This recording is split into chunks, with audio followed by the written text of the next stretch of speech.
searching for an answer, a ray of hope in a hopeless world. Who can we turn to? Where is our rescue? Hi, ako si Erlinda Ashworth, pero kung tawagin ako Betchy Pasagi. Lumaki ako sa Manila, pero nag-spend din ako ng mataas-taas na time sa Amerika kung saan ako nakakilala sa Panginoon. He is the light, light, light, light of the world, and He shines all over the earth, shining bright, bright, bright. He is the light of the world. Maraming process ang nakilala ko si Lord. Mayroon akong teacher na palaging sinasabing, "Oh, Betchy, mag-pray ka, tawagin mo si Jesus." Pero, yun nga, dahil nga hindi tama ang relasyon ko sa Panginoon, na nagdesisyon akong makaasawa dito sa tatay ng anak ko, na hindi ko na tinanong yung puso ko, yung isip ko, tinanong ko lang na mabubuhay ba ako ng marangya. So, ganun yung takbo ng buhay ko noon. Ang focus ko talaga, yumaman lang. Doon lang ako nakafocus na mula sa squatter area na magbago yung buhay ko ba. Ganon lang yun. So, sa proseso, nakilala ko si Miss Tulawan, aking teacher. And then, sa pagtrabaho ko sa Amerika, pagdating ko sa Amerika, nakilala ko ang aking naging asawa na si Mr. Ashworth. Siya ang pakilala sa akin sa Panginoon. Siya ang nagturo sa akin magbasa ng Bible. Hanggang dadala niya na ako sa Calvary Chapel Costa Mesa. And then from there, nagkaroon ako ng mga kaibigan na nagmamahal sa Panginoon. Naturuan ako mag-pray, naturuan akong magbasa ng Bible mula sa Genesis hanggang Revelation. Nagkaroon kaming Bible study. Doon na lumalim ang aking relasyon sa ating Panginoon. Nagbuntis ako kay Timothy. Hindi ko alam na yung prayer ni Hannah, yun yung prayer ko.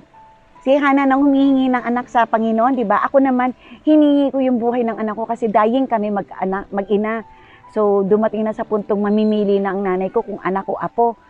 And then, sabi ko, hindi, pag namatay ang anak ko, mamamatay na rin ako. Pero, sa gitna ng mga araw na nag-iisa ako sa hospital, sabi nga ni Miss Tulawan, call upon Jesus. Pero, hindi ko alam kung may relasyon na ako kay Jesus, pero tinatawag ko siya palagi. And sabi ko sa kanya, sabi ni Miss Tulawan, nandiyan ka daw, magpatotoo ka sa akin, buhayin mo kami mag-ina, and I will serve you for the rest of my life. Palalakihin ko ang anak ko na kilala ka. Ganun ang nangyari kay Timothy Joseph ko, na buntis pa lang ako, na ibinigay ko na siya kay Lord. So I praise God na lumaki siya, nakilala siya ang Panginoon, na worship leader siya sa Calvary Chapel sa Savannah, Georgia. Iyon ang turning point ng life ko, na parang naalala ko, nabasa ko yung life ng babaeng sinave ni Jesus from 7 devils, and from that time on, sumunod na siya kay Lord. Parang naging ganun din yung buhay ko. Nung nabuhay kami mag-ina, doon na yung turning point na ibinigay ko na yung buhay ko kay Jesus. Even pa na hindi ko pa siya nakilala masyado, wala pa kami masyado relasyon, pero ibinigay ko na kay Jesus ang life ko. Ang pagka-faithful ni Lord. Hindi lang si Timothy Joseph, even si Christopher ko, na naglilingkod din sa Panginoon. And then si Isaiah Joseph na apo ko, naglilingkod din sa Panginoon. Ang aking manugang na si Melissa, naglilingkod sa Panginoon. So, parang alam mo yun, yung tatlong generation ko, nagsaserve kami kay Lord. So, ang inaasam-asam kong kayamanan, hindi pala yung totoong pera na kayamanan, kundi ang kayamanan ay knowing Jesus Christ and serving Him and telling the whole world na si Jesus nagmahal sa akin, sa anak ko, sa apo ko, sa lahat, sa buong generation ng buhay ko. Pero may mga moments na nalulungkot ka, may mga moments na dumadaan ka sa mga pagsubok na minsan parang hindi mo kakayanin, pero kinaya mo, katulad ng pagkawala ng late husband ko. Bago siya namatay, marami akong iyak kasi maraming mga tanong na hindi ko masagot, na sa pagsunod ko sa Panginoon, nagkaroon ng pagkakataon na nahiwalay ako sa kanya. Dahil pinili niyang iba ang landasin niya, pero ako nagpatuloy ako sa kung saan ako tinawag ng Panginoon. May mga panahong nagtatanong ako kay Lord, Lord, sumunod naman ako, bakit Lord? May mga mga panahon na hindi mo kayang sagutin ng mga tanong. Pero dahil maawa ka sa pangako niya na, I will be with you, I will never forsake you. Yung naniwala ka sa Romans 8:28 na all things work together for good for those who love the Lord. So humawak ako doon. Humawak ako na sa pangakong I can do all things through Christ. Humawak ako doon, and ninawakan ko rin yung pangako niyang He who began a good work in me will be faithful to complete it. So, yung mga pangako ng Panginoon ang hinawakan ko sa panahon na nalulunod ako dahil 18 years na wala akong trabaho, 18 years na ako yung naghihintay lang sa grasya ng Panginoon. 18 years, sa tagal ng panahon, marami tayong natulungan, marami tayong simbahang natulungan, marami tayong mga batang napaaral, marami tayong natulungang pamilya, marami tayong na-comfort na mga mag-asawa na naghiwalay. Sabi niya nga nan, I will comfort you, so may you may comfort others. So paano kung kinomfort ng Panginoon, panahon na iwanan ako ng asawa ko, iniwan niya ang ministry, iniwan niya ang Panginoon. Ganoon ang pag-encourage ko sa mga taong nawawalan ng pag-asa. Kailangan mo lang magdesisyong tumutok ka sa mata ng Panginoon. Kasi kung hindi ka nakatutok sa cross, manghihina ka.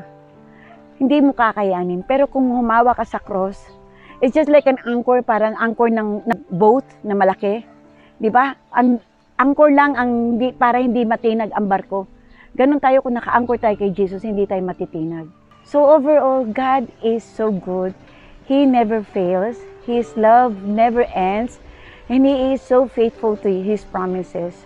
And kung mamamatay ako, mabubuhay ako ulit, ito rin ang pipiliin kong buhay. To serve the Lord because we were created to serve Him.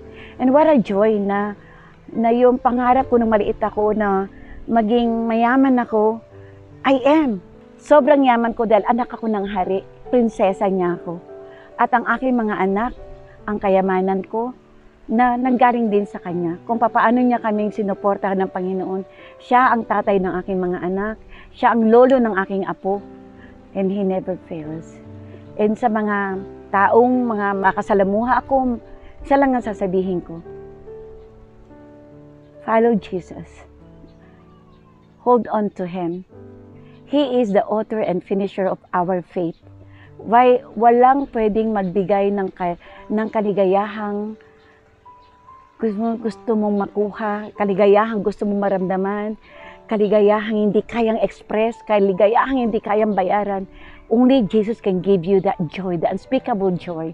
And I praise God na kilala ko siya. And I praise God na hindi ko lang siya kilala, meron akong relasyon sa Kanya. And I praise God na sa buong panahon ng buhay ko, paikot-ikot lang ako sa wilderness. And then finally, I found the promised land. Finally, I found the promised land. And I praise Him for that. To God be the glory.